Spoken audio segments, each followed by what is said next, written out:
Kumlan Avat Gemara, there's Chedesh Tammuz, first day is Chedesh with the Mishnah, Daf Samach Omer Aleph. Kol Maaseh Yom Kippurim. All the activities of Yom Kippur, Ha'amur Ala Seder. They're all written in a specific order because it says in the pasuk, Ubezeis Chukah, because it's called it a Chukah, that means this is a law. Everything that's written in the Torah, this procedure, the process, the protocol has to be followed to the letter, as we'll soon see in Machlekes the Gemara. And im hekdim ma'aseh lechaveroi lo yoseh klum. If you swap the order around, it's ineffective. You have to repeat it. So, for example, hekdim dam hasriya dam apar. The way it's supposed to be is you shecht the par, you shecht the bull, then you take the blood, you put it in a keli, we send the fourth ring over there, and you have a coin stirring it the whole time. And then you go ahead, you do the ketores.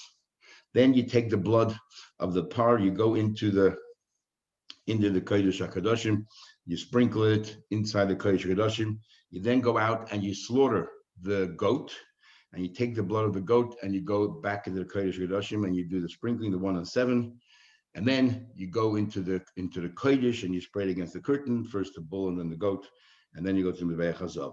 So what happens, you reverse the order. First you did the blood of the goat before you did the blood of the bull. Yachzer v'yazer, then you have to go and repeat the exercise again because the blood of the goat has to be after the blood of the bull. So what is you have to repeat again the process, and so you did the blood of the bull, yachzer v'yazer dama, so you have to repeat again, sprinkling the blood of the goat, la'achad dama par, because you didn't follow procedure. The im ad shaloi, the obvious question is going to be, what about that means you're going to have to shecht again. You're going to have to shecht again another seir, and why does the Mishnah mention it? Because the seir has to be slaughtered after you sprinkle the dam of the bull. So if you're going to you count the dam of the bull, and you're going to have to do again to go to the dam of the goat, first you have to shecht. Why does the Mishnah mention that? We'll see in the Gemara. What about prior to completing your sprinkling of the inside, nishbechadam, the blood poured out? Then what do? Yavi dam acha, you bring other blood. The yachzer you start all over again, which means you have to shechti and all that.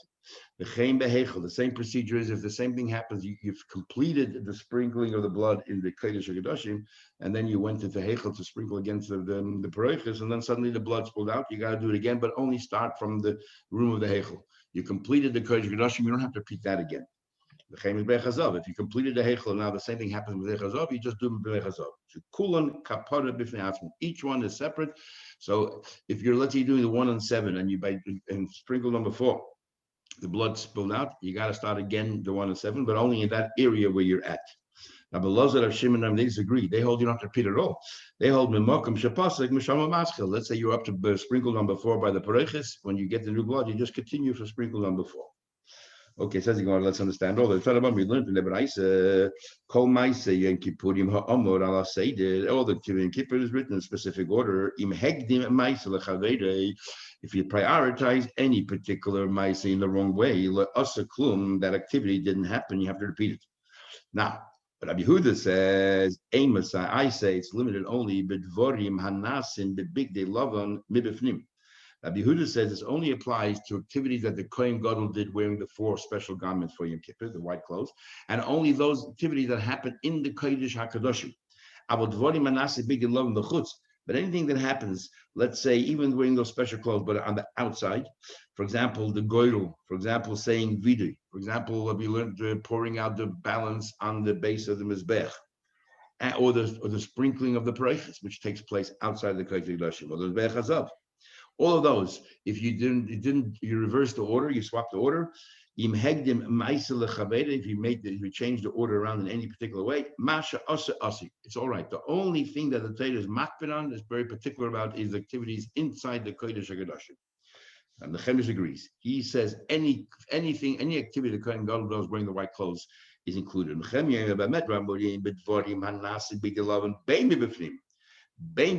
Any activity done with the clothes specifically for Yom Kippur is covered by this law that it has to be a chukah, it has to be exactly that way, and you cannot change it in any other way. However, in fact, we'll soon see when it comes to Big Day Love, and there is one activity that we don't really care that much about, that is pouring the leftover blood on the base. Ava will soon see. Ava bedvori manase bebig dezov mechutz. Any activity that the Kohen Gadol does wearing his ordinary clothes, and in the outside masha also there it doesn't really matter if you swap the order around. Rabbi Yechon explained the Shnei and both of them mikra echad doshes. Rabbi Yechon explained that both darshaning the following pasuk. It says now the big dezov is, for example, the ram of Aaron HaKohen, or the ram that represents the nation. If he, let's say, swaps the order around, and he first takes the ketores before he does any of that, it doesn't matter. What do you call it? It says a pasuk, "V'hoisa zois lechem." This should be for you. It says, as an important word, zois, this, and not something else. Lechukas olam. This is how it should be. This is the order of. This is the way it should be, and no other way. But then it says achaz v'shana. It's, in other words, when do I say that the chukas olam? Only those activities that pertain to achaz v'shana, to Yom Kippur. But which activities of achaz v'shana? So here we have this argument. This is how Rabbi Yechon explains it. Rabbi Yehuda holds mokum shemis chaprim by pamachas b'sham. Yehuda holds that section of the base of Mikdash that you only enter once a year, which is the Kodesh Kodashim. Those activities, the chukas olam, has to be done a specific way. If you reverse the order, you're not yetzer. And the Chemia says it's not talking about which section of the base of Mikdash. It's talking about the activity that you do specifically for Yom Kippur. The vodim hamis chaprim behem pamachas b'shana. The things that you are forgiven for once a year. It doesn't matter whether it has to do with the place, Kodesh Kodashim or Kodesh. What matters are the clothes that you wear. Any activity that you wear, any activity that you do, it has to do specifically in Kippurim. The din is that that it's marked, that it has to be followed a certain procedure, and that's that. Okay, it says the Gemara. What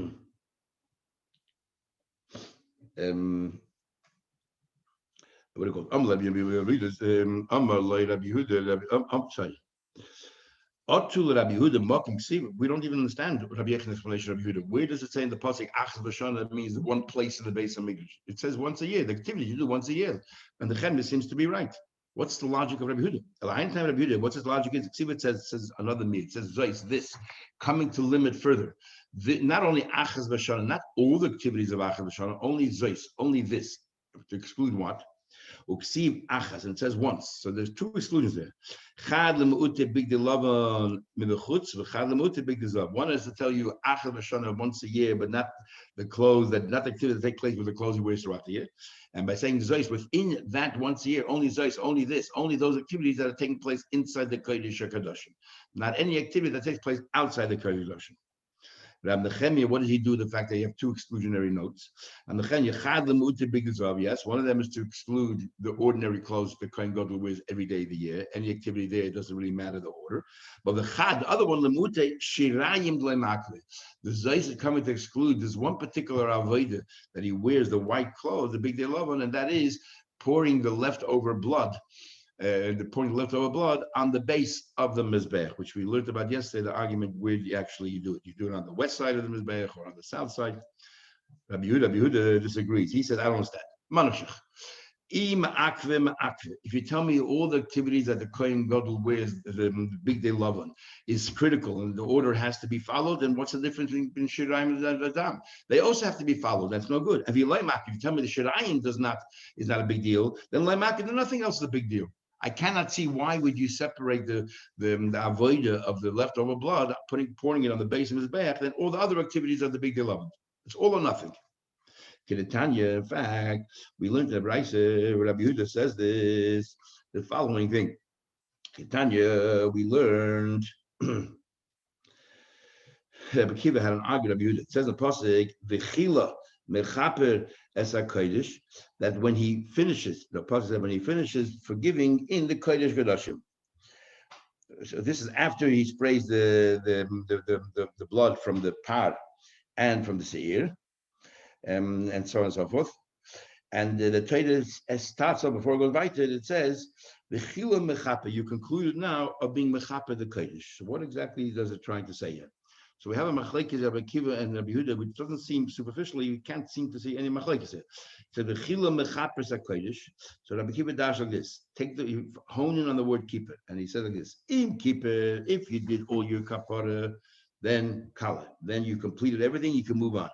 The loy keeper, and if you didn't do all your kapara, then like color. You didn't conclude your activities. So you got to do everything.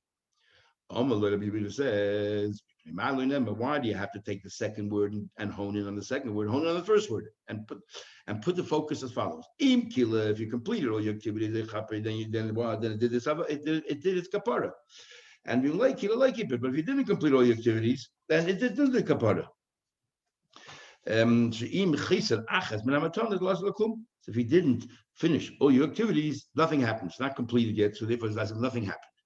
They're both saying the same thing, that you have to make sure you complete all your activities.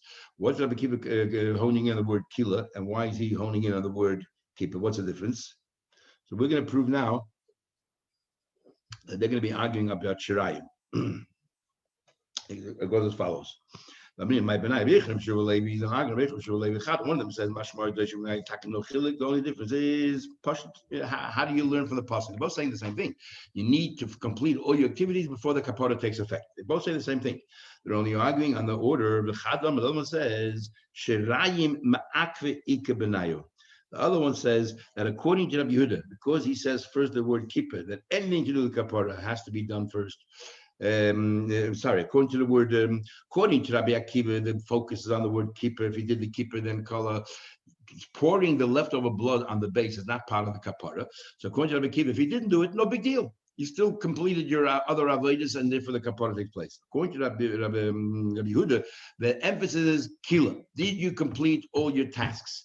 I don't care whether that particular task directly relates to kapara or not, including the shirayim of the blood that gets poured on the base. If you didn't do that, then the whole kapara doesn't take place. So clearly, Rabbi Yehuda holds that shirayim is vital to the whole activity of Kippur. Therefore, he turns to Rabbi Nechemia. He says, Nechemia, if you believe that Zeus is coming to exclude something, you cannot separate shirayim from the blood from all the other activities. If you require that all the activity big deal has to be done in a specific order, then that must include the shirayim of the blood as well, because that's pivotal to all the rest of avodas on Yom Kippur. So now the Gemara says, so that's we understand the machlekes of Yom Kippur. That's how Rabbi Yechanan explained the machlekes of Yom Kippur. And Rabbi Yechanan holds the shirayim is not part of it. Says the Gemara, how can you say that to me, Omar? Rabbi Yechanan, did Rabbi Yechanan really say that according to Nechemia, the shirayim is not part of it, it's not ma'akiv, and therefore if he didn't follow the correct order, it's still all right? I was a question, but Rabbi Yechanan, did Rabbi Yechanan say, talks about if you shechted an animal outside the base of Mikdash, or if you bring the blood outside the base of Mikdash, it's like chutz. And Rabbi Nechemia over there says that if you take the leftover blood and instead of pouring it on the base of an ordinary carbon, and you take it outside the base of Mikdash, and you do it there, you're chayiv because it's chutz. So clearly, Rabbi Nechemia holds that this pouring out the leftover blood is an avodah, and therefore it falls under the banner of chutz. How can you say over here that's not that important? It's not pivotal at all. Rabbi Yechanan himself said, like the one who says he explains on the Nechemia's opinion that if you take the blood of on the base and start putting on the base, you take it outside. You're chayiv, and he explained the reason is because it's an avodah. He holds clearly it's an avodah, and you get kodesh. So kashis. We have a problem with Rabbi Yechanan Pshat. Here, Rabbi said, Nechemia holds that the shirayim, the word zoyis comes to exclude the shirayim of the blood. If you didn't do it in proper order, it doesn't matter. You keep it because it's not really an avodah. And over there, when it comes to shechting or ma'ila b'chutz outside the base of Mikdash, she includes shirayim as one of the avodas. Yichayiv kodesh. That's a problem. Anyway, Rabbi Yechanan said,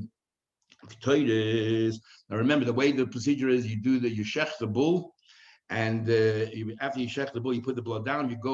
They bring him a shovel, full of what do you call it? They bring the potatoes to him, and they bring him a ladle so that he can put the potatoes from his hand. He put it into the ladle and so on. So that's important. That should take place after the shechita of the parah. Says the Gemara, let's say reverse the order and you did the ketaidas before you shechted the parah, is worthless. Says the Gemara, command who would that follow? It seems not like our Mishnah, like Rabbi Yehuda. Why? Because Rabbi Yehuda, he said,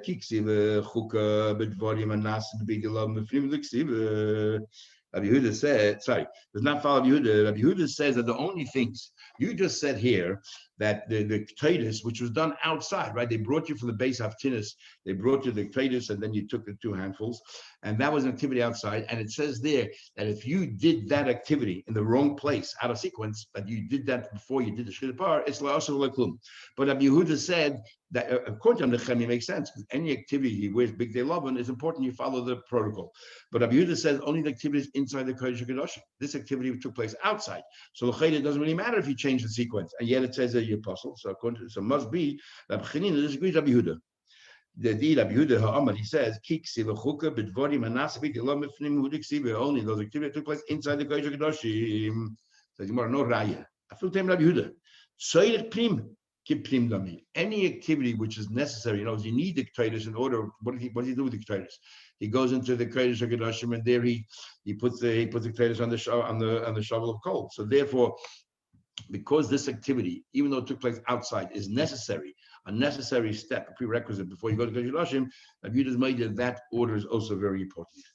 Tanan, we learned in our Mishnah, im gomer matana shebefrim nishbechadam. If prior you completed your matanas inside the Kodesh, some of the blood poured out, yovidam acha, you have to bring more blood. V'yachze mitchila, start again the process inside. Now, you're telling me that, and so what do you do now? You are going to shech a par. Where do you get more blood from? You have to shech another par. But the Ketaitis has to be done after you shech the par. And yet the Mishnah says all you have to then do is, shech the par and sprinkle the blood again. It doesn't mention repeating the exercise of a Ketaitis. So we see clearly from our Mishnah holds that it's not that important, the Ketaitis, whether it goes one way or another. In other words, not like you just said that even Ketaitis is very important that it follows a certain order, and everybody, even Rabbi Yehuda would agree, because of the Tzedek Pnim. Our Mishnah doesn't mention a word about repeating the exercise of the Ketaitis, because you're shechting the par again, and the Ketaitis has to be done after the par. And if you have to follow protocol, even according to Rabbi Yehuda, because of the Tzedek Pnim, why doesn't our Mishnah say you have to bring Ketaitis again? The Mishnah should have said that you have to do the activity of Ketaitis all over again. Says the Gemara, you know why the Mishnah doesn't say that? Is because of course you have to do it again, but our Mishnah is focusing on the part of the blood, not focusing on the Ketaitis. And because it's a given that if you're going to have to shech the par again, you're going to have to do the Ketaitis again as well. It's not that our Mishnah saying you don't have to. The Mishnah wasn't focusing on it. Omarula Ula says, a goat. A goat that you shechted, a goat that you shechted before you place the blood. The way it works is you shech the par, you put the thing down, you do the Ketaitis, and then you sprinkle the blood of the par, and then you go back out, you shech the goat, and the blood you go inside. So what happens, you shechted the goat before you sprinkled the blood, or you sprayed the blood of the par. You didn't follow order. And this is again taking place outside, you didn't do anything. And again, this is Tzedek Pnim, so you have to follow the order. Remember, the blood of the goat is going to the Kodesh HaKadoshim. We already said it goes on to everybody. Yet Tanan in our Mishnah it says, what happens if Hegdim Tam Ha'Se'ir Dam Ha'Par? If you took the blood of the goat and you sprinkled it before you blood of the par, Yachzer v'Yazeh Midam Ha'Se'ir Achad Dam Ha'Par. It says that you should go again, and you have to repeat the exercise of sprinkling the blood of the goat after the blood of the par. It doesn't say, according to you, it should say you have to shecht a new goat. Since the law is that the goat has to be shechten after you spray the blood of the par, and since you're spraying, and since what happens when you spray the blood of the goat first? So, means that goat is no good anymore. So then you spray the blood of the par, and you spray the goat again. There should be another step. You have to shecht a new goat, because the goat before is finished. You have to, because you didn't do it in order. You have to shech a new goat with the blood. So why does Mishnah say shech a new goat? Tagama Ula said, who told you we're talking about the activities in the Kodesh HaKadoshim? And here you can't say the Mishnah is not out to tell you the specifics, what to do. In the case of Ketaitis, I understand. Ketaitis is not, the focus is on the animals and the blood. But here we're focusing on the animals. So you tell me the other activity to do, the Mishnah should have said, shech the new goat and use that blood to sprinkle again in the base of Mikdash, in the Kodesh HaKadoshim. So Ula says, who told you we're talking about Kodesh HaKadoshim? The matanish of Heichel, we're talking about the matanish in the Heichel.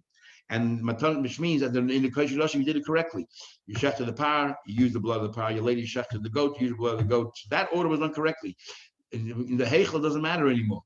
And therefore, if you sprinkle the blood of the goat first, you do then the blood of the par, and you sprinkle the blood of the goat again. You don't have to shecht again, because this law of the goat being geschachten after the blood of the par is only regarding the Kodesh HaKadoshim. You don't shecht 3 different goats for each different room. Shecht it only once. Rav Offer said, "B'matana shebehechel." We're talking about the matanas in the hechel inside the second room. Very strange name is Rav Office or Rav Ephes, which basically means that he was totally bottled, that he was nothing. We are totally bottled. Anyway, that.